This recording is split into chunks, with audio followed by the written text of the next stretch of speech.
Hey everybody, it's Casey, Landscaping Lawn Services here in, where am I now? In Frisco, Texas.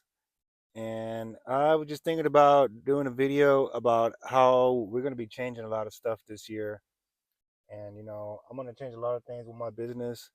I'm going to do things differently and better like I know how to do, and I just wanted to pass along some information to you guys so that you would know um, basically what you're gonna going to get into when you get into the lawn care business, and things you want to try to avoid, um, mainly being people that you want to avoid.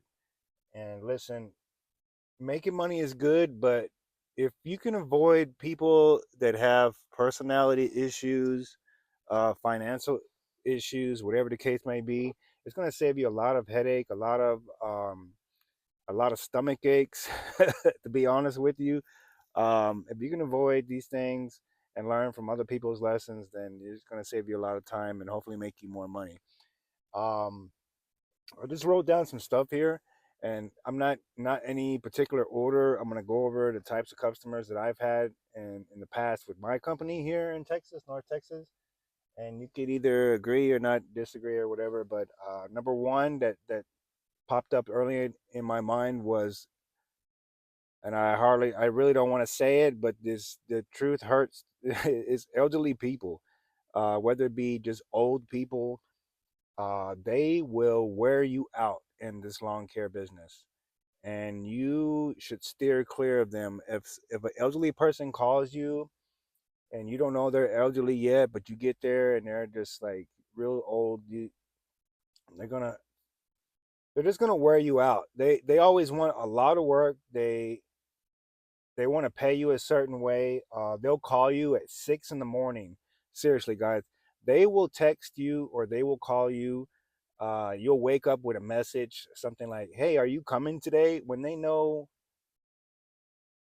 darn well that you're gonna come every Monday or every Friday or whatever day, they just, it is something in them has to text you or call you and ask you what they are like. You've been going there for 3 months, 6 months, however many years, and they still have, hey, are you coming by today? Yes, I'm coming by today. I always come by.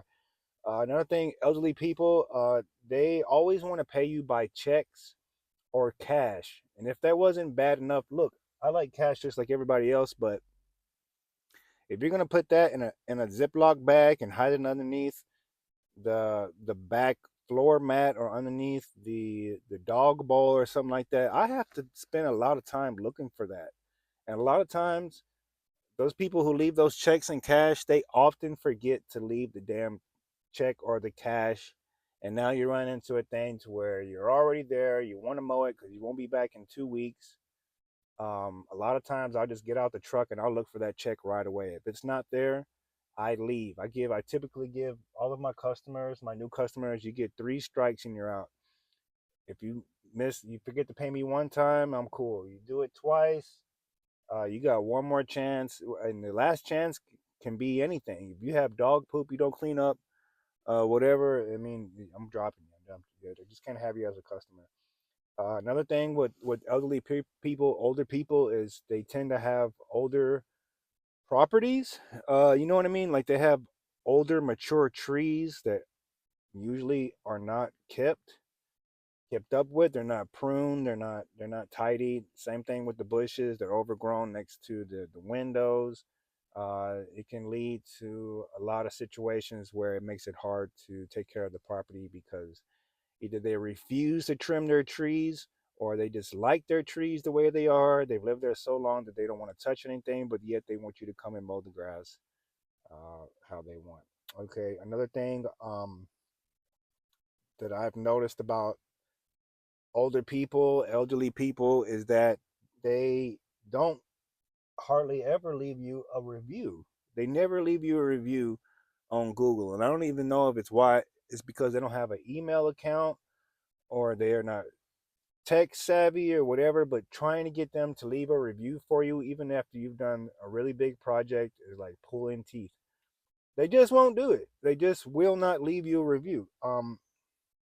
Another thing, I've noticed about older people is they want you to do the work how they see fit, meaning they want you to use the push mower.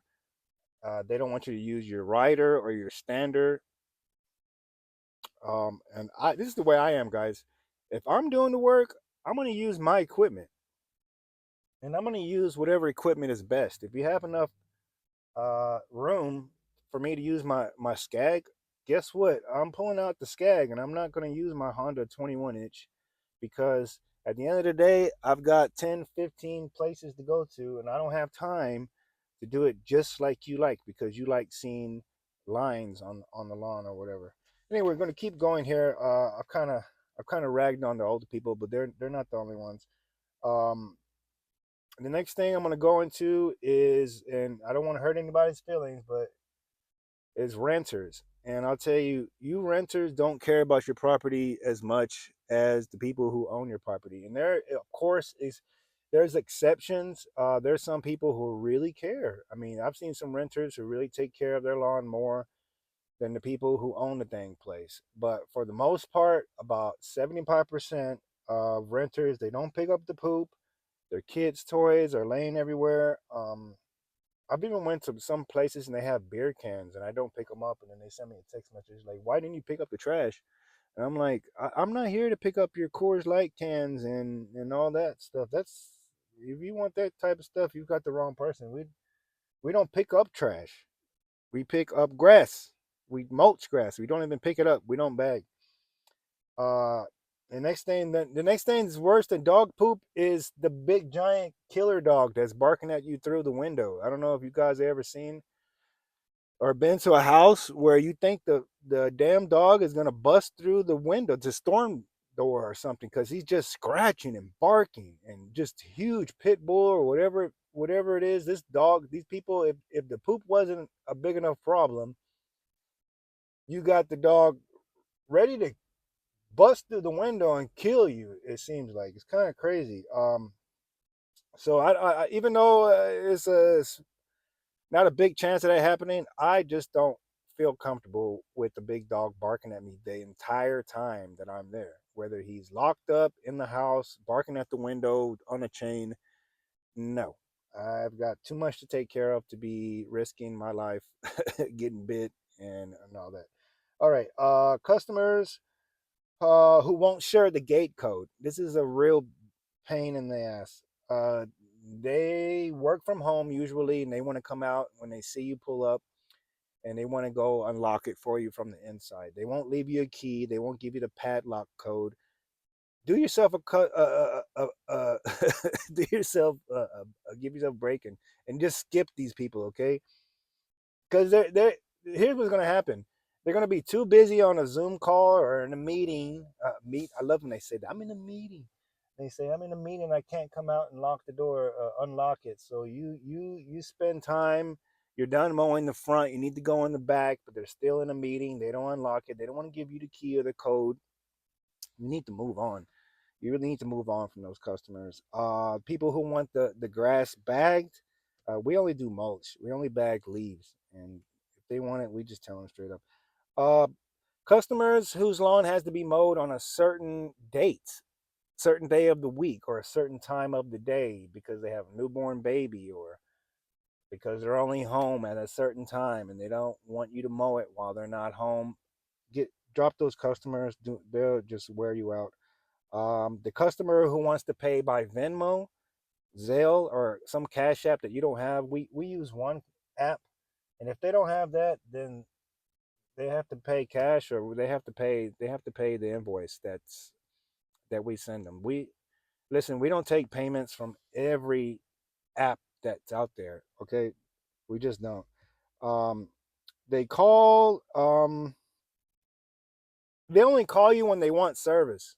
In other words, they don't want to be on the schedule. They're special, right? Like they'll call you every 3 weeks instead of every 2 weeks, or they'll call you every 2.5 weeks instead of once a week. And when they call, you have to drop everything you're doing and show up. Those are not good customers. Okay, don't mess with them. They call you or text you weekly for various things. They usually call you out. These people, there's some people who call you. Um, I don't know how to word this, but they're just too um talkative or too chatty. They always have to text you. They're texting you pictures of bushes or a spot in the lawn, or they want to know what this weed is, or and they can't. They won't ask you when you're there. They'll text you at 7 o'clock on a Friday when you're having dinner with your family or when you're at a restaurant, and they want to know. Even after the sun has gone down, they want to know why this weed is there, who brought it there, why, what this. They have to have an answer for something every 2 or 3 days, and they'll just wear you out. Don't mess with those people. To the same degree, we have this. I don't know what it is, but we always get calls on Friday afternoon for people wanting us to show up and mow their lawn, and we know this is like I call Friday the curse day in lawn care because people will never. You'll have a slow Monday, Tuesday, Wednesday, and then Friday is the busiest day in the lawn care business. If you didn't already know, everybody wants their lawn mowed on Fridays. And then you have new customers calling you. They'll call you at like 3 o'clock. You think you can make it today? Well, it's already 3 o'clock, and I'm on the other side of town. I'm like, I start far away and work my way back to where I live.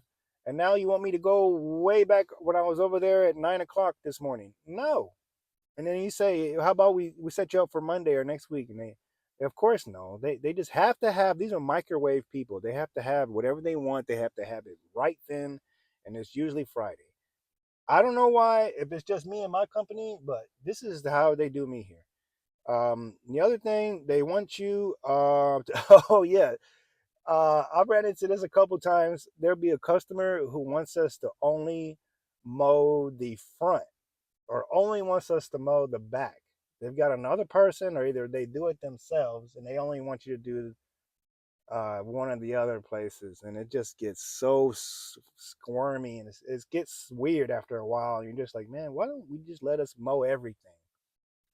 Or I've had a couple people say, I'll mow it 1 week, and then the next week you mow it, and then the next week I mow it again, and then we just take turns because I like to get my exercise. And I'm like, no, we're not doing that either. And they will ask you to do that. Don't do it for people.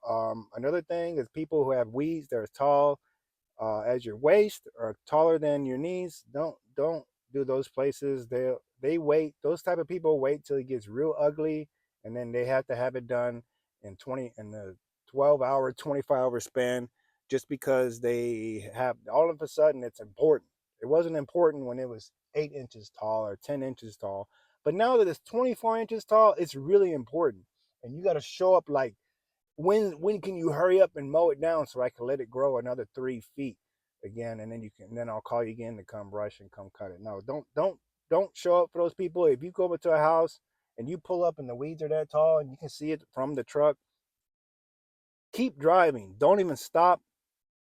Don't do it. Don't do it. I get it if you're just starting out, but it's not going to lead to anything. They're not good customers. They're not long lasting customers. They're people who just want to barely get by. They either got a citation or a notice from the HOA that they have to cut it, and these people, these type people never change. They'll always have a dirty place. Another bad thing, or a bad customer, is the customer who runs the sprinklers every morning. Um, or the morning that you get there, or the day that you're supposed to come, they want to run the sprinklers for 2 hours, and so when you get there, you make a complete mess. You got mud on the sidewalk. The other opposite is the customer who doesn't want to water at all. So of course the grass isn't growing like it's supposed to. You can't get a cut out of it because it's not, the roots aren't there because they're not watering. The lawn only gets watered when it rains or something like that, right? And in Texas, we have droughts. So if you're not consistently watering on a consistent and constant basis, your lawn is going to be either dirt or weeds. Anyways, I kind of went on rambling here, and I left out some stuff, but um, you wanna definitely, if you're going to go into this business, just beware. The customers will slow you down. You want to always show up with some type of watch or stopwatch. Always be aware of your surroundings. People steal stuff. If you have to park at a place, if you do a house and the only way you can get to the backyard is by driving all the way around with your rig, your truck and your trailer, or you have to leave your truck and trailer half a block down before you can get through the side way to get into their backyard, and there's a pool with three trees beside it, three magnolia trees next to the pool, like a high level, high maintenance yard. Just, I'm telling you guys, those are not the yards you want when you're just starting out. And some of us don't even want those when we've been doing this for years. I call those boutique yards. And I'll tell the people, I say, listen, your yard is beautiful, but it's not average. It's not ideal for us. We mow a house, we spend about 30 minutes to 40 minutes there, 45 minutes, hour at the most. If I'm going to do your house, I'm going to charge you by the man hours that we have to. It's going to be 2-3 hours. Are you okay with paying $120, $150 each time we come out to clean behind that pool? To clean, to blow this stuff out the gate, because there's nowhere for us to mulch this grass, and I'll set the expectation for them, and I'll let them know what all we have to do, and let them know, hey, you made this complicated setup, and now it's gonna cost you to maintain it. Either if we do it, somebody else does it, or you do it. You've created something that's gonna cost a lot of time for us, and be honest with you, we don't always have that time. And I'll tell the customer up front, hey, it's going to be this much. If you want us to, we'll set you up for next week. We'll do the best job we can, and you could just give us any feedback along the way, and we'll try to make it work. But really, starting out, guys, you just want simple lawns. You don't want difficult people.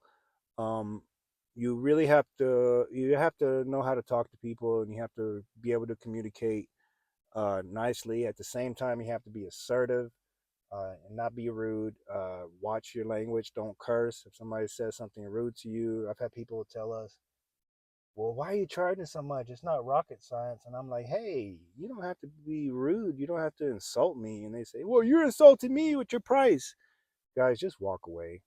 Just say, have a nice day. Go get back in your truck. These people, I've dealt with them. They will leave you a bad review just because they don't like your price, or they'll leave you a messed up review. Um, they'll say you broke something when you didn't break anything. It can be hard if you're not watching out for yourself.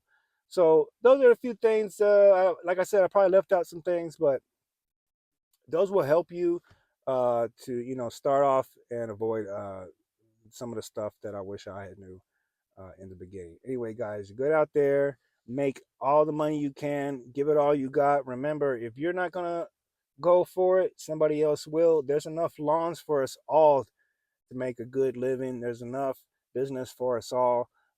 Get out there, do the best you can. Pray, take care of yourself, exercise, eat right, rest right, sleep right, and give it all you got, and you will be successful. All right, I'll see you guys.